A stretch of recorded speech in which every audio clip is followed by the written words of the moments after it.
자, 1번 문제 보겠습니다. 자, 1번 문제는 읽어보시면 단면적과 길이가 주어지고 결국에 뭘 구하라고 하고 있어요? 그렇죠. 공극의 자기 저항을 구하라고 하고 있죠. 자, 먼저 자기 저항.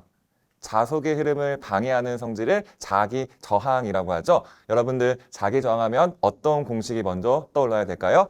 그렇죠. 뮤 S분의 L이라는 식을 1순위로 떠올리셔야겠죠. 여기서 뮤는 투자율, S는 단면적, L은 길이를 의미합니다.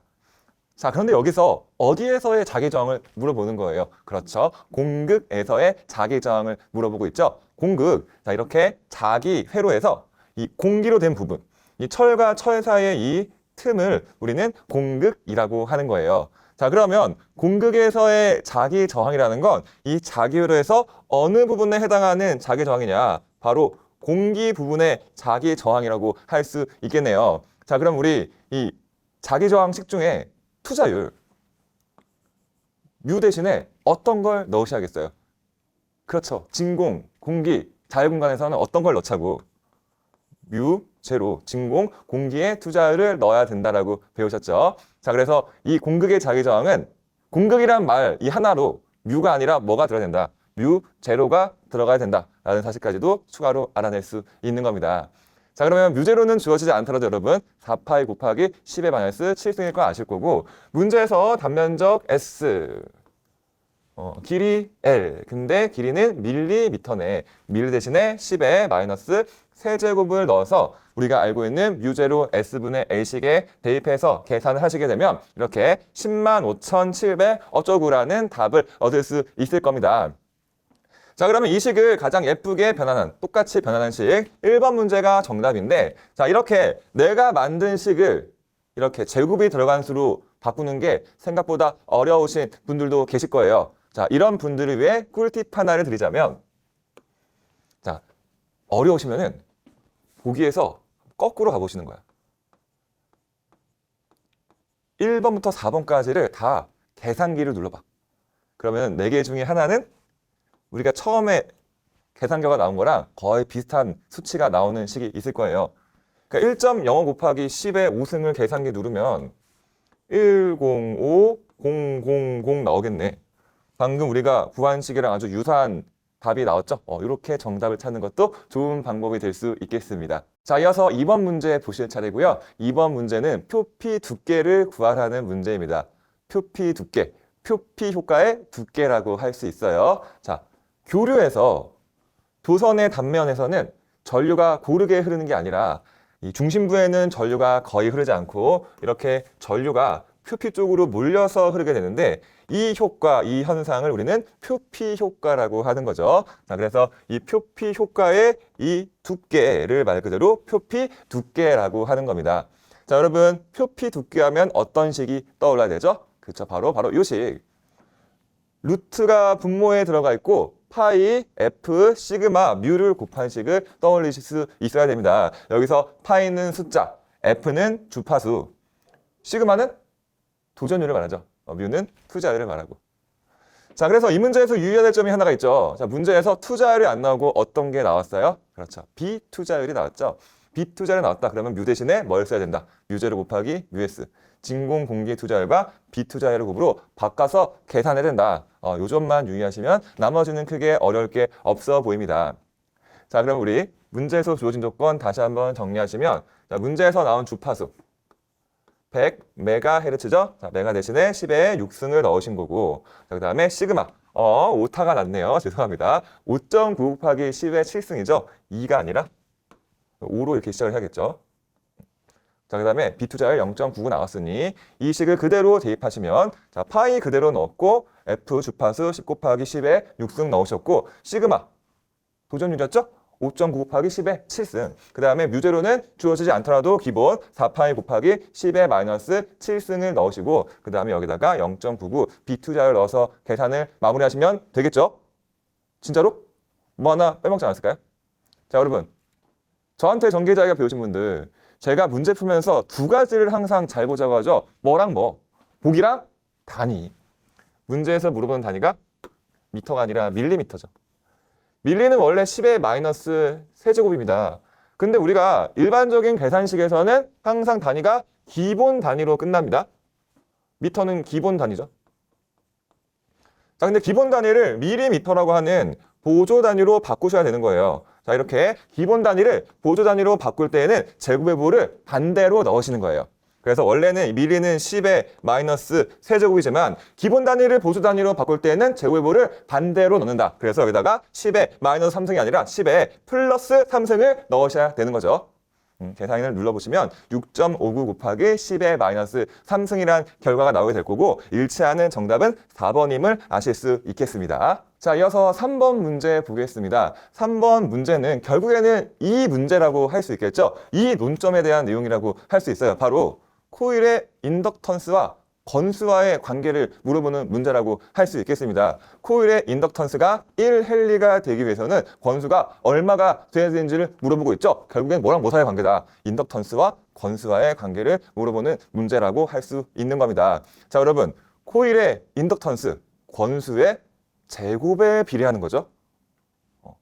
건수의 제곱에 비례하는 거야. 자, 이 식 있죠? 코일 솔레노이드, 한상 솔레노이드 인덕턴스 L은 길이분의 투자율, 단면적, 건수의 제곱. 자, 무한장 솔레노이드의 인덕턴스. 투자율, 단면적, 단위당 건수의 제곱. 둘 다 뭐에 비례한다? 제곱에 비례한다고 할 수 있잖아요. 코일 솔레노이드의 인덕턴스는 건수의 제곱에 비례한다라고 얘기해야 되는 겁니다. 건수의 제곱에 비례한다는 건 이런 말이죠. 만약에 건수가 2배 증가했다. 그러면 인덕턴스는 2의 제곱, 2의 2제곱, 4배만큼 증가했다라고 얘기를 해야 되는 거예요. 자, 그럼 지금부터는 이 건수가 얼마나 증가했는지를 알아보는 게 우리의 목표니 인덕턴스가 먼저 얼마나 증가했는지를 알아보는 거예요. 자, 인덕턴스가 처음에는 얼마였는지를 알아야만 이게 1로 바뀌었을 때 얼마나 몇 배나 증가했는지를 알아낼 수가 있겠죠. 자, 처음 초기에서의 인덕턴스를 한번 구해볼게요. 자, 문제에서 지금 코일의 건수가 주어지고 전류가 주어지고 자속이 주어졌죠. 이 세 가지를 이용해서 인덕턴스 기본식 L은 I분의 M파이라는 식을 이용해서 이 코일의 초기 인덕턴스를 구해볼 수 있습니다. 문제에서 건수 25로 주어졌고 전류 1A로 주어졌고 자속 0.01로 주어졌죠. 자, 각각의 주어진 조건을 대입하시면 1분의 25 곱하기 0.01이라는 식이 나오고 계산해보면 0.25라는 결과를 얻을 수 있네요. 자, 초기의 인덕턴스가 0.25라는 건 지금 문제가 이렇게 나온 거죠. 0.25에서 1로 바뀌었을 때 코일의 건수는 얼마나 바뀌는지를 비교해 보시면 된다고요. 자, 그대로 우리가 방금 코일의 건수가 2배 증가하면 인덕턴스는 4배 증가했다고 했죠. 자, 그럼 거꾸로 코일의 인덕턴스가 4배 증가했어. 그러면 코일의 건수는 얼마나 증가했다라고 얘기를 해야 돼요? 2배가 증가한다라고 얘기를 해야겠죠? 건수가 2배 증가할 때 인덕턴스는 4배 증가. 그럼 거꾸로 인덕턴스가 4배 증가하면 건수도 2배가 증가해야 된다는 내용이잖아요. 자, 그래서 지금 인덕턴스를 보시면 L은 0.25에서 1로 4배가 증가했어. 자, 그러면 건수는 얼마가 증가해야 된다고? 그렇죠. 2배가 증가해야 된다고요. 그래서 원래는 건수가 25였는데 25의 2배 하시면은 그렇죠. 50회의 건수가 나오게 되겠네요. 자, 그래서 코일의 건수는 50회, 일치하는 정답은 2번이 되겠습니다. 자, 이어서 3번 문제입니다. 4번 문제죠. 자, 4번 문제. 자, 정전 에너지를 구하는 게 우리의 목표네요. 자, 정전 에너지. 콘덴서 내부에 전개가 발생하면 이 전개 때문에 발생하는 에너지를 정전 에너지라고 하죠. 그래서 이 정전 에너지를 다른 말로 콘덴서에 저장되는 에너지다라고도 하죠. 자, 그러면 이 문제에서 지금 어떤 조건이 나오느냐? 전하라는 조건이 나왔습니다. 이 전하가 들어갔을 때에 콘덴서에 저장되는 에너지, 정전 에너지 관련식 세 가지가 있죠. 2분의 1 QV, 2분의 1 CV 제곱, 2분의 1 C분의 Q의 제곱, 줄여서 2C분의 Q 제곱이라고 할 수 있죠. 자, 그런데 문제 조건에서 이런 내용이 있어. 간격과 면적이 주어진 평행판 콘덴서라는 말이. 간격과 면적이 주어졌으면 이 평행판 콘덴서에 뭘 구할 수 있어요? 정전 용량을 구할 수가 있죠. 이 평행판 콘덴서의 정전 용량 C는 간격에 반비례하고 유전율에 비례한다라는 식으로 표현이 가능하잖아요. D분의 입실론 S라는 식. 자, 그래서 이 평행파운 콘덴서 정전 용량 C, 전하량 Q를 만들어낼 수 있으니 우리는 이 두 가지를 이용해서 이 정전 에너지 마지막 공식 EC분의 Q 제곱이라는 식으로 접근을 할 수 있겠습니다. 자, 그래서 EC분의 Q 제곱에서 방금 우리 정전 용량 C, D분의 입실론 S라는 식으로 표현이 가능하다고 했죠. 자, 그러면 이 가운데 있는 식을 보시면 이 분모가 분수의 형태네. 조금 뭔가 번거롭게 생겼죠. 이렇게 분모나 분자 아니면 둘 다 분수 형태로 된 이런 분수들을 우리는 번거로운 분수다라고 해서 번분수라고 해요. 자, 이 번분수 계산하는 방법 꿀팁 하나 알려드리면, 자, 이렇게 분모에 있는 분수에서 요 분모는 이 분모에 있는 분수에서 이 D라는 분모는요, 계산하시면 결국에 이렇게 분자로 올라가게 됩니다. 자, 그러면 남아있는 분모는 이 입실론 S만 남게 되죠. 그 다음에 분자는 Q제곱에 뭐가 추가된 거예요? D가 추가된 거죠. DQ 제곱이라는 결과가 나오게 되네요. 자, 그래서 일치하는 정답은 2번이 되겠습니다. 자, 이어서 5번 문제 보겠습니다. 자, 5번 문제는 중간에 아주 중요한 핵심 키워드가 숨어져 있습니다. 자, 바로 두 전하 사이에 8.6 어쩌고 하는 반발력이 작용했대. 자, 여러분, 두 전하 사이에 작용하는 반발력, 력은 일종의 힘이라고 할 수 있죠. 두 전하 사이에 지금 힘이 작용하고 있는 거예요. 두 전하 사이에 작용하는 힘이란 말 본 순간 어떤 법칙? 그렇죠. 쿨롱의 법칙이 떠올라질 수 있어야겠죠. 쿨롱의 법칙, 우리가 전기자기학 시작할 때 가장 먼저 배우는 식이잖아요. 그죠? 두 가지 공식이 떠올라야 되죠. 4파이 입실론제로 R제곱분의 Q1 곱하기 Q2 또는 9 곱하기 10의 구승 곱하기 R제곱분의 Q1 곱하기 Q2. 자, 그래서 이렇게 4파이 입실론 제로분의 1을 쿨롱 상수라고 해서 9 곱하기 10의 구성이랑 똑같은 값이라고 하죠. 같은 표현입니다. 이 공식이 떠오르지 않았다는 건 반성을 하셔야 돼. 공부하다 아신 거야. 이제 긴장하셔야 되는 거야, 이제 진짜. 자, 그럼 마저 조금 더 얘기를 해보시면, 자, 문제 첫 번째 이런 말이 나오죠. 같은 크기의 전하를 가졌대요. 같은 크기의 전하를 가졌다는 건 두 전하, 이 쿨롱의 법칙식에서 Q1이랑 Q2가 있는데 이 두 개가 어떻다? 같다라고 얘기할 수 있는 거예요. 같다라고. 두 개 같으니까 굳이 구별해서 쓸 필요가 없겠죠? 둘 다 그냥 Q라고 얘기할게요. 자, 그럼 이 쿨롱의 법칙에서 Q1 곱하기 Q2가 어떻게 바뀌게 되겠어? 이렇게 다 Q의 제곱 형태로 바뀌게 되겠죠? 자, 그럼 우리의 마지막 목표. 우리의 목표는 뭐예요? 전하량을 구하는 겁니다. 전하량을 구하는 게 목표니 전하량에 대한 식으로 바꿔서 표현해 보시면 되겠죠? 자, 아래에 있는 식을 전하량에 대한 식으로 바꿔보겠습니다. 이 Q제곱만 남기고 다 반대편으로 넘겨버리는 거예요. 자, 그러면 분모에 있는 R제곱은 반대편으로 넘기면 분자로 넘어가야 되고, 이 분자에 있는 9 곱하기 10의 구승은 반대편으로 넘기면 분모로 넘어가겠죠? 자, 넘어가는 식, 다음과 같은 식과 같습니다. Q의 제곱은 9 곱하기 10의 구승분의 F 곱하기 R 제곱이라는 결과가 나오게 됩니다. 자, 그런데 우리의 목표는 Q의 제곱이 아니라 Q를 구하는 게 최종 목표죠. 제곱을 없애려면 양쪽에 이렇게 루트를 씌워주시면 되겠죠. 자, 그러면 제곱과 Q가 없어지게 되면서 Q에 대한 식이 이렇게 나오게 되고, 자, 문제에서 제시된 힘과 거리를 그대로 대입해서 계산을 하시면 되겠습니다. 자, 문제에서 주어진 힘은 여기 있네. 8.6 곱하기 10의 마이너스 4승. 자, 그 다음에 문제에서 주어진 거리 20cm죠. 미터로 바꾸면 0.2m가 나와야겠죠. 그래서 0.2를 그대로 넣으신 겁니다. 제곱 잊으시면 안 되겠죠. 계산기 눌러서 식 마무리하시면 6.18 곱하기 10의 마이너스 8승이라는 값이 나올 거고, 일치하는 정답은 3번임을 아실 수 있겠습니다. 자, 이어서 6번 문제는 강자 성체의 히스테레시스 루프 면적의 의미, 다른 말로 곡선 면적의 의미를 구하는 내용이 되겠습니다. 자, 이 곡선 어떤 의미를 가지느냐? 반복되는 자개의 변화로 발생하는 자석 밀도와 자개 사이의 그래프를 의미합니다.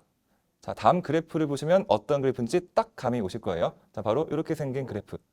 자, H 자개가 반복적으로 변함에 따라서 이거에 따라 발생하는 자석 밀도의 변화가 어떤지를 표현한 그래프가 되겠습니다. 자, 이 그래프 면적의 의미를 물어보는 문제가 되고요. 이 히스테레시스 곡선의 면적의 의미는 두 가지로 표현될 수 있는데, 첫 번째, 이 곡선은요, 히스테리시스 손실 때문에 발생한다고 할 수 있거든요. 그래서 이 손실의 크기 자체가 곡선 면적의 크기라고 할 수가 있습니다. 자, 그리고 두 번째로 강자 성체의 자화시 필요한 단위 최적당 에너지라고 할 수 있는데요.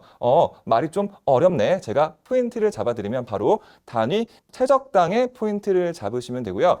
자, 우리가 일반적으로 에너지라는 건 공간에서 만들어진다라고 얘기를 하죠. 그래서 정전 에너지나 자학 에너지나 단위 최적당 에너지로 항상 표현을 했었죠. 마찬가지로 이 강자 성체가 자화시 필요한 에너지도 똑같이 단위 최적당을 기준으로 얘기하는구나라고 생각하시면 되는 거예요. 자, 그래서 일치하는 정답 단위 최적당에 들어간 1번이 정답이 되겠습니다. 자, 이어서 7번 문제입니다. 자, 7번 문제는 정육각형 중심점에서의 전개 세기를 구하는 내용인데요. 자, 정육각형은 이렇게 생겼죠.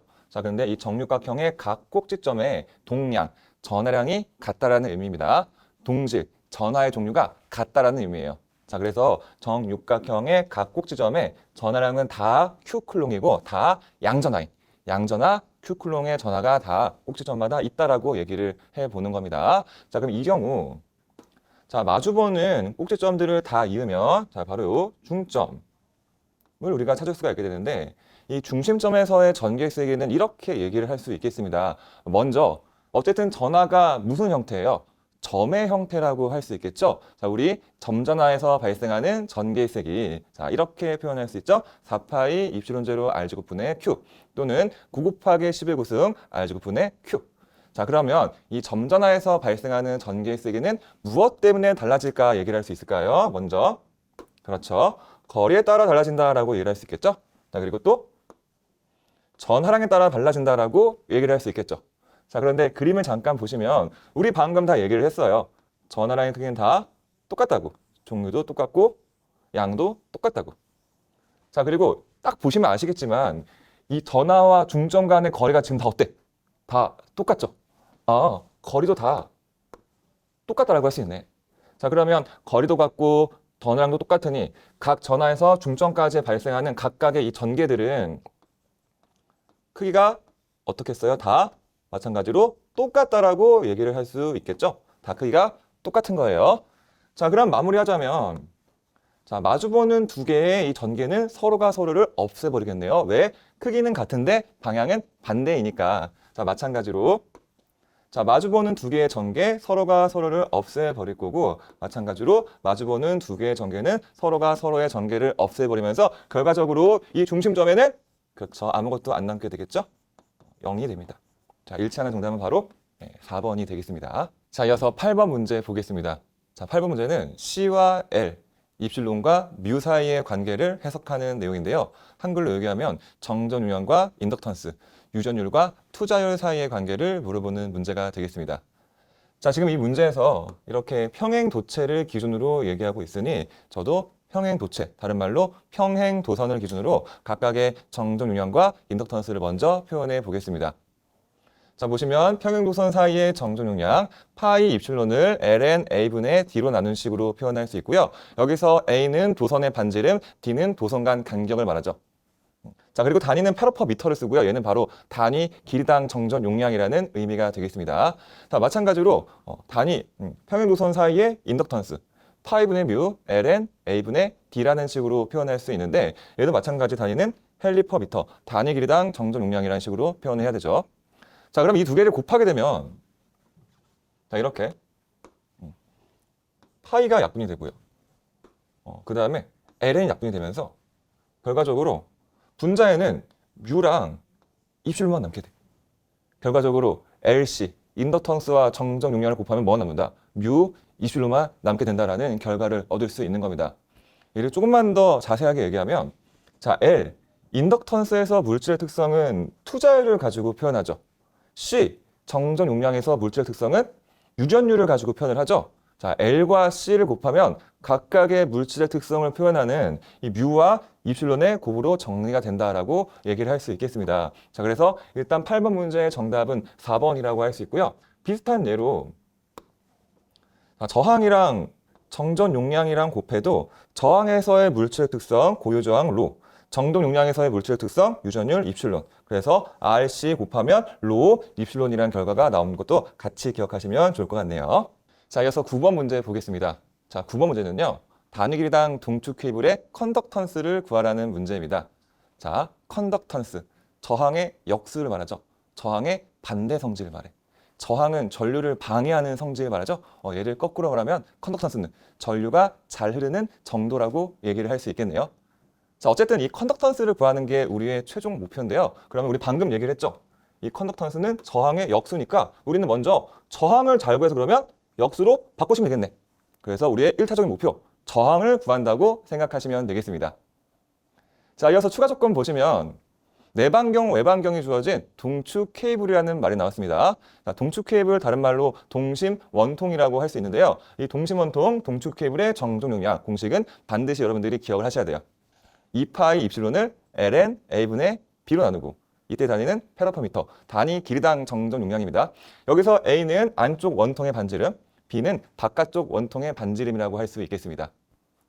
자, 그래서 이렇게 도체 모양이 주어지고 저항을 구하라고 할 때에는 하나의 유형처럼 생각하세요. R은 C분의 로 입실론이라는 식으로 접근한다 라고 기억해 두시기 바랍니다. 자, 그럼 여기서 이제 C가 정전 용량을 의미하는데 방금 우리 정리했죠? 내방경, 외방경이 주어진 동축 케이블에서의 정전 용량 이렇게 생겼다고요. 자, 그럼 이렇게 R은 C분의 로 입실론이라는 식에서 C 대신에 도체 모양의 정전 용량을 넣을 경우 반드시 이렇게 유전율이 약분돼요. 무조건이에요, 무조건. 자, 그 다음에 이렇게 분모에 있는 분수에서 이 분모는 계산하면 무조건 이렇게 분자로 올라오게 됩니다. 분자로 올라왔네. 네. 자, 그리고 이어서 여기서 이 로는 다시 싹 지우고 자, 그래서 이 로는 고유저항을 의미하는데 지금 이 문제에서는 도전율이 나왔죠. 도전율과 고유저항은 서로 무슨 관계? 그렇죠. 역수 관계라고 할 수 있겠죠. 자, 그래서 이 식을 도전율에 대한 식으로 바꾸면 도전율은 분모로 내려와야겠네. 결과적으로 2파이 시그마 분의 ln a분의 b라는 결과식이 나오겠습니다. 자, 그럼 우리 마지막으로 여기서 이제 멈추시면 안 되죠, 그죠? 이건 저항이 없고 우리는 컨덕턴스를 구하는 게 최종 목표잖아요. 마지막으로 어떻게 한다? 분모 분자를 뒤집는다. 역수를 바꾼다. 역수를 바꾸시면 ln a분의 b분의 2파이 시그마라는 식으로 마무리가 되겠습니다. 자, 그럼 마지막으로 자, 우리가 방금 시작을 할 때 이 정전 용량이 뭐였어? 단위가 페라퍼미터. 단위 길이당 정전 용량이었죠? 단위 길이당을 기준으로 계산을 했으니 이 결과식도 마찬가지 단위 길이당으로 나온다라고 간주하시면 되겠습니다. 자, 일치하는 정답은 1번이 되겠습니다. 자, 이어서 10번 문제는 평행판 커패시터를 떼어내는데 필요한 힘의 크기를 구하라고 하는 문제입니다. 평행판 커패시터, 다른 말로 평행판 콘덴서라고 할 수 있죠. 자, 이 평행판 콘덴서는요, 양쪽에 전압을 걸어주면 한쪽에는 양전하, 한쪽에는 음전하의 전하가 저장이 되면서 먼저 이렇게 양전하에서 음전하 방향으로 전개가 발생하게 되고 이 전개 때문에 발생하는 에너지를 우리는 정전 에너지라고 합니다. 자, 그 다음 이렇게 콘덴서에 저장된 양전하와 음전하 사이에서 서로가 서로를 끌어당기는 힘이 작용하게 되고 이 끌어당기는 흡인력을 우리는 정전 흡인력이라고 얘기하고 있죠. 자, 그럼 잘 보시면 우리는 지금 이 커패시터 전극판을 떼어내는데 필요한 힘의 크기를 구하라고 하는데요. 얘를 떼어내려면 최소한 서로가 서로를 끌어당기는 흡인력만큼은 반대로 가해줘야지 이 커패시터를 떼어낼 수가 있겠죠. 자, 그겁니다. 떼어내는데 필요한 힘의 크기를 구하라고 하지만 사실상 이 문제는 뭐를 구하는 문제다? 정전 흡인력을 구하라는 문제로 판단하시면 된다는 거예요. 자, 여러분 어떤 공식을 떠올려야 될까요? 정전 흡인력에 대한 세 가지 공식을 이렇게 떠올릴 수 있어야겠죠. 이렇게 기억하면 좋아요. 분모에 다 2가 들어가고 그 다음에 면전하 밀도의 제곱, 전속 밀도의 제곱, 전개 제곱 다 제곱에 비례한다. 자, 그리고 나머지 유전율 있죠? 입실론. 자, 입실론은 이 세 가지 중에 뭐랑 제일 비슷하게 생겼어? 그렇죠. 2랑 제일 비슷하게 생겼죠? 그래서 2만 옆에 붙어 있고 나머지는 다 분모로 보내버리시면 됩니다. 그래서 2 입실론분의 면전하 밀도 시그마의 제곱 또는 2 입실론분의 전속 밀도의 제곱 또는 2분의 1 입실론 곱하기 전개 2의 제곱이라는 식으로 표현이 될 수 있겠습니다. 자, 그런데 지금 이 문제에서 물어보는 단위는 뉴턴이죠. 근데 우리가 방금 얘기했던 이 식들은 단위가 뉴턴 퍼 제곱미터, 단위 면적당 힘이라는 단위였어요. 이 단위 면적당 힘이라는 단위는 전체 힘을 전체 면적으로 나눈 단위라고요. 근데 지금 우리가 구하고자 하고 싶은 건 단위 면적당 힘이 아니라 이 전체 힘을 구하시는 거예요. 그럼 이 전체 힘을 구하려면 이 S를 반대편으로 넘겨서 단위 면적당 힘의 전체 면적을 곱하시면 되겠네요. 자, 그럼 우린 지금부터 이 세 가지 식 중에 어떤 식을 활용해야 되는지를 판단해 보겠습니다. 자, 문제 조건을 추가로 보시면 이렇게 간격과 전압이 나왔어. 자, 여러분, 전압이 나오면 기본적으로 이 전개와 밀접한 관련이 있다라고 생각을 하셔야 돼요. 왜? 전이차 전압 V는 전개와 간격을 곱한 식이라는 전기자학의 가장 기본이 되는 공식이 있거든요. 자, 그럼 이 식을 그러면 전개에 대한 식으로 바꾸면 전개 E는 D분의 V, 간격분의 전이차라는 식으로 표현할 수 있겠네요. 아, V와 D를 이용해서 뭘 얻을 수 있다. 그쵸? 전개를 얻을 수가 있다. 그래서 우리는 전개가 들어간 세 번째 식을 활용하도록 할 겁니다. 자, 마무리하면요. 우리 방금 전체 정전 흡인력은 이 단위 면적당 힘의 전체 면적을 곱하면 된다고 했죠? 자, 근데 이 식 중에서 뭘 쓴다? 2분의 1 입실론 전개의 제곱이라는 식을 쓴다. 자, 그리고 이어서 전개 2 대신에 뭘 넣을 수 있다? 간격분의 전이차, D분의 V를 넣을 수 있다. 자, 이 두 가지를 넣어서 식을 정리하시면 여러분들은 바로 4번이 정답임을 아실 수 있겠습니다. 자, 이어서 11번 문제 보겠습니다. 11번 문제는요. 평행판 콘덴서에 어떤 유전체를 삽입했을 때 삽입 전후의 정전 용량의 비율을 비교해보는 내용이 되겠습니다. 자, 일반적으로 우리가 전기자격을 얘기할 때 어떤 물질에 대한 표현이 없으면 기본적으로 진공공기, 자유공간 취급하는 게 암묵적인 약속이라고 말씀을 드렸습니다. 자, 그러면 이 평행판 콘덴서도 별다른 조건이 없으니 진공 평행판 콘덴서 아니면 공기 콘덴서라고 간주하시면 되겠습니다. 자, 그러면 이 새롭게 삽입한 유전체가 두께가 T면 간격이랑 지금 다르죠.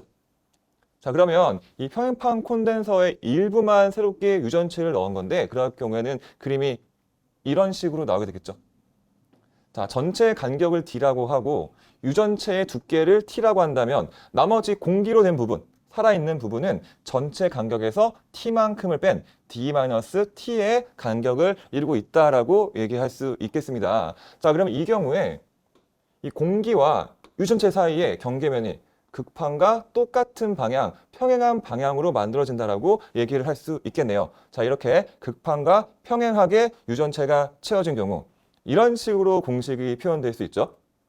공식이 좀 복잡하죠, 그죠? 제가 종합반, 저희 전기자격 이론 수업에도 잘 안 다루는 내용이야. 생각보다 잘 안 나오는 내용이라서 그러니까 잘 안 나오는 좀 고난이도의 문제가 출제됐다라고 보시면 되겠습니다. 이 문제 어려운 문제예요.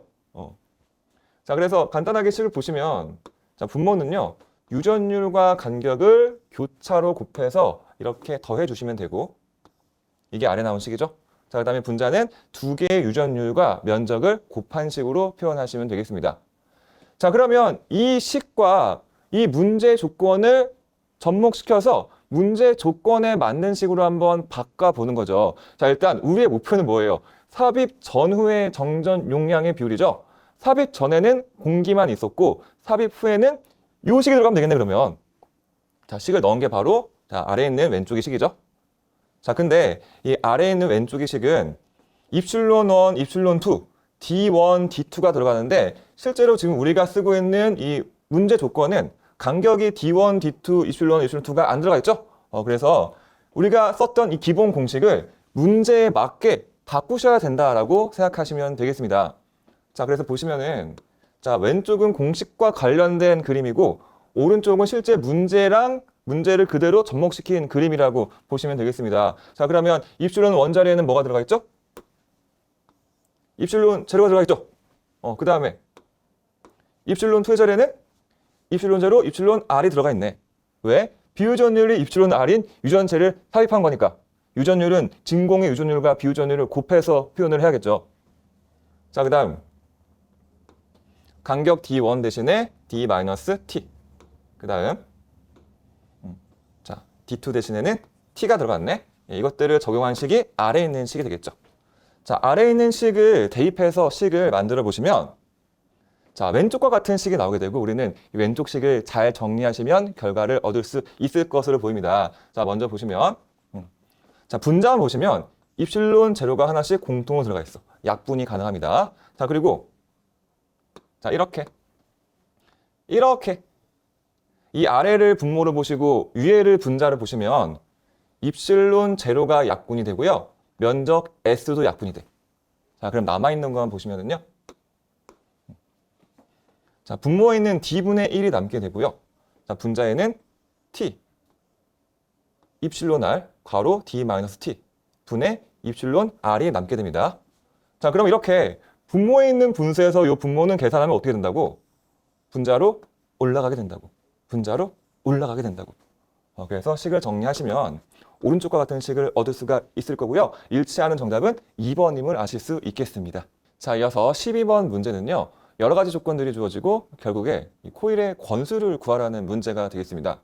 자, 근데 여러 가지 조건에서 가장 주목하셔야 될 조건 바로 공극입니다. 자, 공극. 자기 회로에서 철심과 철심 사이의 틈, 이 공기로 된 부분을 공극이라고 하죠. 공극이 나오면 시험 문제가 조금 어려운 편이에요. 그래서 내가 조금 전기자기하게 자신이 없다 하시는 분들은 넘어가셔도 상관없어요. 고난이도의 문제고 저도 시험장에서 맞추라고 기대하는 문제는 아닙니다. 수업 시간에도 잘 안 하는 내용이기도 하죠. 잘 안 나와서. 자, 그래서 공극이 나올 경우 이 철심 부분과 공극 부분의 합성 자기저항을 표현하실 수 있어야 되는데 바로 다음 식입니다. 뮤 S분의 L 플러스 B2잘 곱하기 미수 공극의 길이라는 식으로 표현될 수 있고요. 간단하게 얘기하면 자, 왼쪽식 부분이 철심에 대한 부분이고요. 자, 그 다음에 오른쪽 부분이 공극에 대한 자기저항이고 이 둘을 합친 식이라고 보시면 되겠습니다. 자, 이 문제에서 결국에 어떤 자속이 발생했다라고 하는데 이 공극이 있을 경우에 자속을 얘기할 때에는 반드시 자기 회로에서의 오물 법칙, 자속 파이는 자기저항분의 기자력이라는 식으로 접근을 하셔야 됩니다. 자, 다시. 자, 문제에서 공극이 주어지고 자속이란 말이 나온다. 일단은 이 자기저항의 오물 법칙으로 한번 접근해 보시는 거예요. 하나의 유형처럼 생각하시면 편합니다. 자, 그러면 우리 방금 얘기했던 이 자기저항, 여기서는 공극과 철심의 합성 자기저항이 되겠죠? 이 합성 자기저항식 뮤 S분의 L 플러스 뮤 S분의 LG식을 넣어 보시는 거예요. 자, 그리고 이 식을 바로 이렇게 권수에 대한 식으로 바꿔 보시는 겁니다. 자, 그러시면요. 자, 이렇게 이 합성 자기저항식 자체를 파이 쪽에 분자로 넘기시면 되고 그 다음에 자, 전류 I는 자속 쪽으로 넘어가서 분모로 넘기시면 되겠네요. 자, 정리한 식이 바로 다음과 같은 식입니다. 자, 그러면 이 식에 대한 내용들을 문제에서 주어진 조건으로 채워주셔서 계산하시면 끝나는 거예요. 자, 먼저 L은 이 자기 회로의 길이라고 할 수 있는데 자기 회로의 길이가 안 주어지고 평균 반지름 R이 주어졌어요. 그러면 어쨌든 환상철심은 이 평균 둘레, 이 자기 회로의 길이라고 하는 것들은 이 반지름을 기준으로 하면 원의 둘레 2파이 R을 쓸 수 있겠죠? 2파이 R에다가 100mm, 0.1m를 적용해서 대입하시면 되고요. 자, 그 다음에 단면적 S 대신에 철심 단면에 지름이 나왔네요. 그러면 지름을 기준으로 단면적을 표현할 때에는 4분의 파이 D 제곱을 넣으시면 되겠죠? 그래서 D 대신에 지름 20mm, 미터로 바꾸면 0.02m를 넣은 거고 나머지는 문제에서 주어진 조건을 그대로 대입하시면 되겠습니다. 참고로 여기서도 자, 투자율이 안 나오고 비투자율이 나왔죠? 그래서 투자율 대신에 뮤 제로, 뮤 S를 넣어야 된다. 잊지 말아 주시고요. 다시 뮤 제로 곱하기 뮤 S를 넣어야 된다. 잊지 말아 주시고요. 자, 그래서 해당하는 공식 조건을 싹싹 넣어서 대입해서 계산을 해보시면 6,945에 가까운 값이 나올 거고 일치하는 정답은 2번임을 아실 수 있겠습니다. 자, 이어서 13번 문제는 분극 전하 밀도에 대한 문제입니다. 자, 여러분 분극 전하 밀도를 얘기하려면 먼저 전기 분극 현상에 대해서 얘기해야 되는데요. 전기 분극 현상. 자, 이렇게 유전체에 전개가 통과하면 유전체 양쪽 표면에 각각 플러스 마이너스 새로운 전하가 발생 유도되는데 이렇게 새로운 전하가 유도되는 현상을 우리는 전기 분극 현상이라고 하고요. 이렇게 전기 분극 현상으로 새롭게 발생한 이 전하들의 밀도를 우리는 분극 전하 밀도라고 하고요. 이 분극 전하 밀도를 다른 말로 분극의 세기라고 합니다.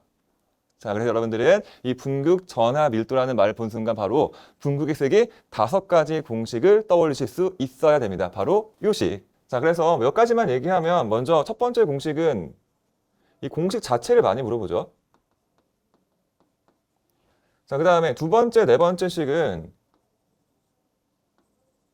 계산에 대한 내용이 많이 나오는 편이고, 자, 그리고 이렇게 입실론 제로 곱하기 입실론 R 마이너스 1이라는 표현을 분극률 카이라고 표현하고 있죠. 분극률. 그리고 마지막으로 전체 전기 쌍극자 모멘트를 전체 체적으로 나눴습니다. 자, 그래서 이 식을 우리는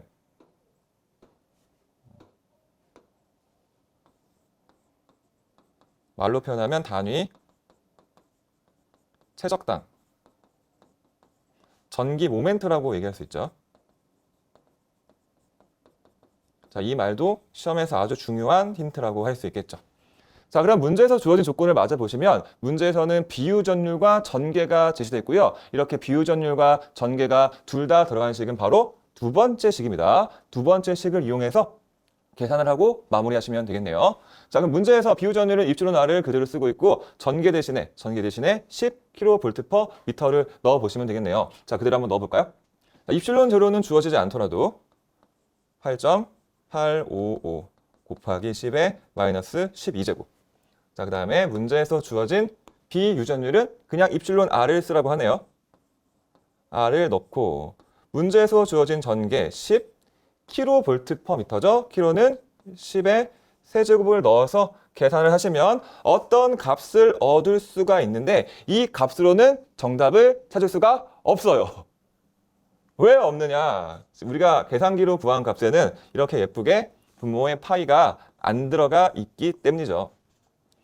자, 그래서 이럴 경우 분모의 파이가 들어갈 경우 계산하는 방법. 자, 우리가 입실론 제로를 표현하는 다양한 방식이 있는데 그중에서 이런 표현도 있죠. 36파이분의 10의 마이너스 9승. 여기에는 파이가 들어있죠. 이걸 넣어서 계산을 하시면 돼요. 자, 그러면 보기를 보시면 보기에는 이렇게 입실론 R 마이너스 1이 고스란히 살아있죠. 우리는 얘네들을 그러면 건드릴 필요는 없고 나머지들만 계산해서 정리하시면 36파이분의 비유전율 마이너스 1 곱하기 10의 마이너스 5승의 나옴을 알 수가 있습니다. 자, 그래서 일치하는 정답은 바로 4번이 되겠습니다. 자, 이어서 14번 문제는요. 공기 콘덴서의 판 간격 절반만 유리판을 삽입했을 때 이때 합성 정전 용량을 구하라는 문제입니다. 자, 이 문제는 아주 정형화된 유명한 문제 유형이죠. 공식 하나로 다 해결이 됩니다. 자, 이렇게 공기 콘덴서의 유전체를 판 간격의 절반, 2분의 D만큼만 넣었을 때 이 콘덴서 전체의 합성 정전 용량을 구하라는 문제인데 간단한 공식 하나로 정리됩니다. 바로 이 공식. 공기 콘덴서에 어떤 분수를 곱하면 되는데 이 분수의 분모에는 1 플러스 새롭게 삽입한 유리판의 비유전율, 분자는 2 곱하기 비유전율을 넣으시면 끝나요. 계산기만 제대로 활용하실 수 있다면 바로 적용해서 푸실 수 있는 문제입니다. 자, 문제 조건에서 공기 콘덴서의 정전 용량 0.3으로 제시됐고 새롭게 삽입한 유리판의 비유전율이 5로 제시됐으니 C0 대신에 0.3을 넣고 입실론 R 대신에 5를 넣어서 계산기를 돌려보시면 0.5라는 값을 얻을 수가 있겠습니다. 자, 문제에서 처음 제시된 공기 콘덴서도 마이크로패럿. 문제에서 물어보는 정전용도 마이크로패럿이니 굳이 단위 환산을 하실 필요는 없겠죠? 계산기를 눌러보시면 정답은 3번임을 아실 수 있겠습니다. 자, 이어서 15번 문제는 이 전위가 주어지고 전하 밀도를 구하라는 문제가 되겠습니다. 자, 문제에서는 전하 밀도라고는 했지만 지금 단위가 어떻게 나왔죠? 그렇죠. 쿨롱 퍼 세제곱미터. 전체 전하량을 전체 최적으로 나눈 식이네. 별다른 말이 없지만 얘를 최적 전하 밀도라고 해석할 수 있어야겠죠. 자, 그래서 이렇게 전위가 주어지고 최적 전하 밀도를 구하라고 할 경우 포화송 방정식을 이용해서 해결하시면 되겠습니다. 포화송 방정식이 아래에 있는 식처럼 생겼죠.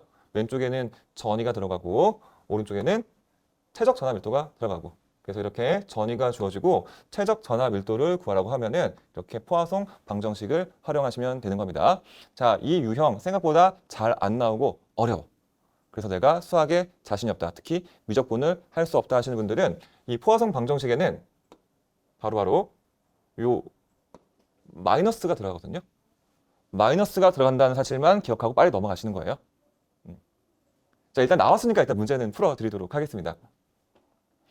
자, 먼저 나블라 제곱을 계산하실 수 있어야 되는데 나블라 제곱은 나블라와 나블라를 내적한 형태로 계산하시면 되고요. 그러면 내적이라는 거는 i는 i끼리, j는 j끼리, k는 k끼리 곱하시면 되잖아요. 그래서 똑같은 것끼리 제곱하기 때문에 제곱의 형태가 더해진 형태의 결과식이 나오게 됩니다. 그래서 라운드 제곱분의 라운드 제곱, 라운드 제곱분의 라운드 제곱, 라운드 제곱분의 라운드 제곱이 나오는데 다만 이 분모가 x니 y니 z니의 차이만 있게 되는 겁니다. 자, 이어서 그러면 이 나블라 제곱에 전이 v를 곱하면 이 v가 분모에 있는 거예요? 분자에 있는 거예요? 그렇죠? 분자에 있는 거죠? 그래서 각각에다가 이렇게 분자에 v만 하나씩 추가하시면 되는 거야. 이게 아래에 있는 식이죠. 각각의 나블라의 제곱식에 분자에 v만 추가된 요 식. 자, 그럼 이 식을 이용해서 v 대신에 문제에서 주어진 x제곱 더하기 y를 각각 넣어서 x로 2번 미분하고 y로 2번 미분하고 z로 2번 미분을 해보시면 되는 겁니다. 자, 먼저 쉬운 거. 자, x제곱 더하기 y는 z가 없죠. 미분하면 바로 0 나와. 자, 그 다음에 자, 가운데 있는 y로 2번 미분하는 식. 자, 요거 y로 한 번 미분하면 x제곱은 바로 0 되고 y 미분하면 1만 남아요. 자, 1은 상수 한 번 더 미분하면 0 나와. 자, y로 2번 미분한 식도 0이 나오네. 자, 그 다음에 자, x로 2번 미분한 식. 자, x제곱 더하기 y를 한 번 미분하면 2x. 한 번 더 미분하면 2만 남게 되네. 결과적으로 2 더하기 0 더하기 0이 뭐가 되죠? 그렇죠. 2가 남게 되는 거죠. 나블라 제곱은 뭐가 나온다? 2가 나온다. 자, 근데 애초에 포화성 방정식이 뭐였어요? 포화성 방정식이 이거 아니었어? 나블라 제곱 v는 마이너스 입실론 제곱분의 로. 그러니까 오른쪽에는 다시 요 식이 나와야 되는 거죠? 마이너스 입실론 제곱분의 로. 자, 그리고 우리의 마지막 목표는 뭐죠? 그렇죠. 바로 요 최적 전하 밀도. 최적 전하 밀도의 식으로 바꾸기 위해서 마이너스 입실론 제로만 이쪽으로 넘기시면 자, 이렇게 최적 전하 밀도 로우는 마이너스 2 입실론 제로라는 결과를 얻을 수 있겠습니다. 일치하는 정답은 2번이 되겠네요. 자, 이어서 16번 문제는요. 점자극에서 발생하는 자개 세기를 구하는 공식입니다. 자, 점자극에서 발생하는 자개 세기식. 보자마자 여러분들은 자개 세기 h 4파이 뮤제로 r제곱분의 m 또는 이렇게 4파이 뮤제로 분의 1을 자개에서의 쿨롱 상수라고 해서 6.33 곱하기 10의 4승과 같다라고 표현할 수 있죠. 물론 이 문제에서는 계산하라는 게 아니라 이 공식 자체를 물어보고 있으니 여러분들은 4파이 뮤제로 r제곱분의 m이라는 결과식을 찾으시면 되겠습니다. 일치하는 정답은 바로 4번이 되겠습니다. 자, 관련된 내용으로 이런 게 있을 수가 있죠.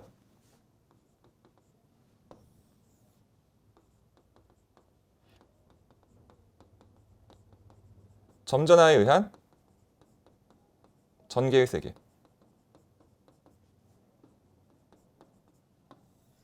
똑같은 공식으로 전개 2는 4파이 입실론 제로 r제곱분의 전하량 q. 자, 또는 4파이 입실론 제로분의 1 대신에 9 곱하기 10의 구승 r제곱분의 q라는 식을 넣을 수가 있죠. 단위는 볼트 퍼 미터. 자, 그래서 우리가 전기자기학을 배울 때 아래식을 먼저 배우죠. 요 식을 보통 먼저 배워요. 자, 우리가 점전하에 의한 전개의 세기식을 배우셨으면 이 식에서 이렇게 유전율 대신에 투자율을 넣고 그 다음에 전하량 대신에 자극의 세기를 넣으면 점자극에 의한 자극의 세기식을 똑같이 유도할 수 있습니다. 자, 그래서 전개와 대응되는 성분으로 바꾸면 이 공식을 좀 더 유연하게 암기할 수 있다는 점 같이 명심해 두시기 바랍니다. 자, 이어서 17번 문제는요. 결국에는 이 미분 방정식을 찾으라고 하는 문제인데요. 전기자격에서 미분 방정식을 찾는 문제는 결국에는 파동 방정식을 찾는 문제다라고 생각하시면 되겠습니다. 자, 그럼 여러분들은 이 파동 방정식의 의미가 어떤 걸 가지고 있는지를 아셔야만 문제를 풀 수 있겠네요. 자, 내용을 보시면 파동 현상을 표현하는 몇 차? 2차 편미분 방정식이래. 뭔 소리인지 하나도 모르겠죠? 자, 걱정하지 마시고 제가 알려드리는 포인트만 잘 잡으시면 돼요. 자, 방금 얘기했죠? 몇 차 미분 방정식이라고. 2차 미분 방정식이라고요. 2차 미분 방정식이라는 건 미분을 몇 번 했다라는 말이야. 그렇죠. 2번 했다라는 말이라고요. 자, 여러분들은 그래서 우리가 보고 있는 이 보기 중에서 2번 미분한 거 찾으면 정답이에요. 자, 2번 미분했다라는 건 나블라 제곱을 하거나 라운드 t 제곱분의 라운드 제곱 이렇게 분모 분자에 둘 다 제곱이 들어가야만 2번 미분한 거죠. 모르시면 지금부터 아시면 돼. 간단하니까. 자, 그래서 먼저 식의 왼쪽을 보시면 다 나블라의 제곱. 그렇죠. 2번 미분한 게 맞죠. 자, 그러면 오른쪽 식에서 라운드 t 제곱분의 라운드 제곱이 들어간 3번만이 정답이 되는 거고 나머지는 미분을 안 했고 얘는 한 번 미분했고 4번은 왼쪽 식이 한 번만 미분했죠. 다 틀렸어.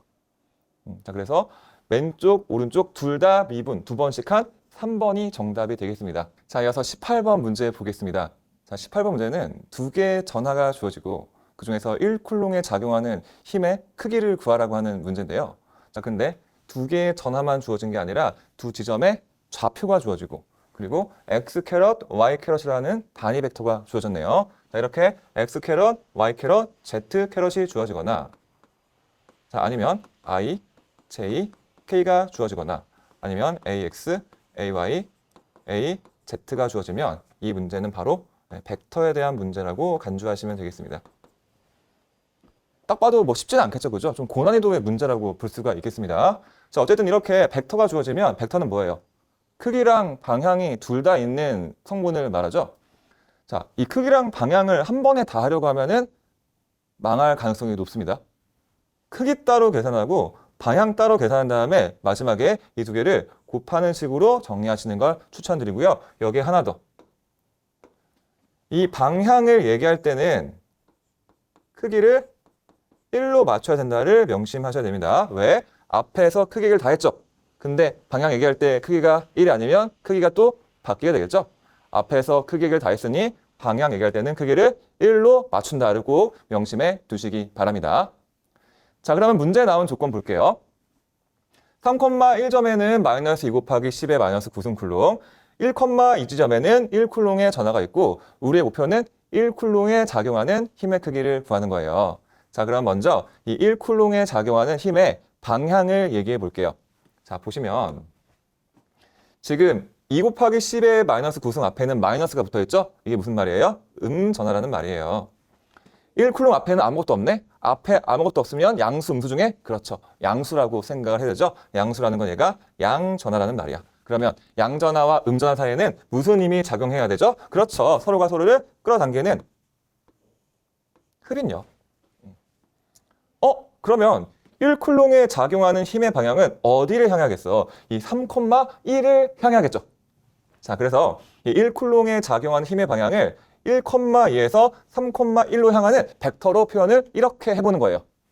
자, 이 벡터를 우리 R벡터라고 하고 그러면 이 R벡터는 출발점과 도착점이 정해진 두 점을 사이에 두는 벡터라고 할 수 있겠죠. 이 두 점을 사이에 두는 벡터를 구하는 방식 결론만 말씀드리면 도착점에서 출발점을 빼시면 되는 거예요. 각 성분마다. 자, 이렇게 지금 X 방향은 도착점이 3이고 출발점이 1이죠. 도착점 3에서 출발점 1을 뺀 다음 여기서 X 방향의 단위 벡터 X 캐럿을 넣으시는 거예요. 자, 그 다음에 Y축은 도착점 1에서 출발점 2를 뺀 다음에 Y축에 단위 벡터 Y 캐럿을 넣는 거예요. 식을 정리하시면 2X 캐럿 마이너스 4Y 캐럿이라는 답을 얻을 수가 있습니다. 물론 이게 정답은 아니죠. 아직 갈 길은 멉니다. 자, 그 다음에 한 김에 이 R 성분, 이 R 벡터의 크기를 한번 얘기해 볼게요. R 성분의 크기, 바로 이걸 말하죠. 요 R 벡터라는 놈의 길이를 구한다라고 생각하시면 돼요. 자, 어떤 벡터의 크기를 결정하는 방법. 각 성분의 크기만 뽑아내. X 앞에는 2가 있고 Y 앞에는 1이 숨어져 있죠. 얘네들만 제곱을 하고 더한 다음에 이렇게 루트를 씌우시면 되겠죠. 지저분하니까 치우고. 자, 그 결과 루트 5라는 값을 얻을 수가 있겠네요. 자, 그러면 이 두 가지를 이용해서 자, 1콜롱에서 마이너스 2 곱하기 10의 마이너스 9승으로 향하는 이 힘의 방향을 표현할 수 있습니다. 방향을 표현할 때는 어떻게 하자고? 크기를 1로 놓자고요. 크기를 1로 놓기 위해서 우리가 방금 얘기했던 이 R벡터를 R벡터의 크기로 나눠서 크기를 1로 바꾸시는 거예요. 자, 계산해보면 루트 5분의 2 x 캐럿 마이너스 y 캐럿이라는 결과를 얻을 수가 있겠습니다. 첫 번째, 방향 성분을 한번 표현해 본 거고요. 자, 방향 얘기를 했으니 크기 얘기도 한번 해보는 거예요. 자, 크기. 자, 두 점전화가 나왔고 우리가 방금 두 점전화 사이의 거리를 구했어요. 이 거리를 뭐라고 한다고? 여기서는 이 R벡터의 크기라고 생각하시면 된다고 했죠. 자, 이 R벡터의 크기 얼마 나왔었죠? 그렇죠. 루트 5가 나왔었죠. 요 루트 5를 그대로 반영하시면 되는 겁니다. 자, 우리가 알고 있는 두 전화 사이에 작용하는 힘의 크기를 구하는 법칙, 쿨롱의 법칙이죠. 4파이 입실론 제로 R제곱분의 Q1 곱하기 Q2 또는 9 곱하기 10의 구승 R제곱분의 Q1 곱하기 Q2 각각의 내용을 대입해서 식을 정리하시면 여러분들은 5분의 18이라는 결과를 얻을 수가 있겠네요. 자, 그럼 마지막으로 이 1쿨롱의 점전화에 작용하는 힘 우리가 방금 방향을 따로 구했고 크기를 따로 구했고 그래서 이 두 개를 마지막으로 곱하시면 된다고 했죠. 자, 그래서 우리가 방금 구한 힘의 방향 크기를 1로 바꾼 이 벡터가 바로 이 괄호 안에 있는 식이었고요. 그리고 크기가 바로 앞에 있는 5분의 18이었어.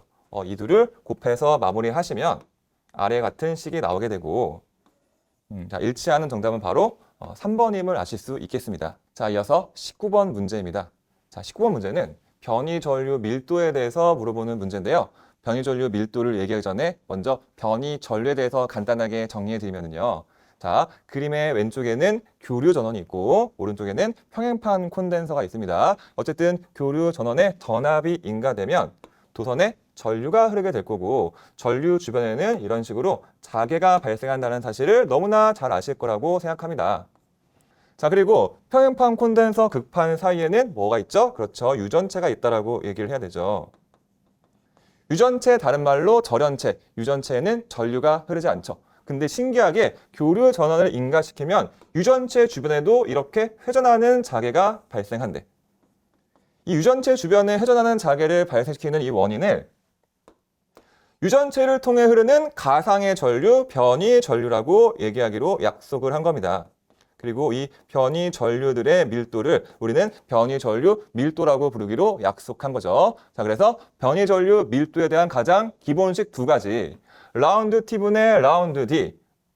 말로 하면 전속 밀도의 시간적 변화 또는 전속 밀도의 시간적 변화율이라고 할 수 있고요. 그리고 다른 식으로 오메가 입실론 전개 2라는 식으로 표현이 가능합니다. 여기서 오메가는 각속도, 입실론은 유전율을 말하죠. 자, 그래서 여기서 오메가 입실론만 뽑아내면 이 두 개 모두 다 비례한다라고 할 수 있겠죠. 자, 그래서 오메가 입실론에 비례한다. 정답은 1번임을 아실 수 있겠습니다. 자, 이어서 20번 문제는 보자마자 한 5초 만에 맞추셔야 되는 문제죠. 자, 무반장 직선 전류에 의한 자개세기 공식을 물어보는 문제입니다. 자, 무한에 긴 직선 도체에 전류가 흐를 때 이 도선으로부터 R만큼 떨어진 지점에서의 자개세기. 그렇죠. 2파이 R분의 I라는 식 있죠. 자, 그럼 2파이 R분의 I라는 식에서 이 거리 R은 분모에 혼자 있네, 제곱 안 들어가 있네. R 자체, 거리 자체에 반비례하다라고 얘기를 해야겠죠. 일치하는 정답은 3번이 되겠습니다.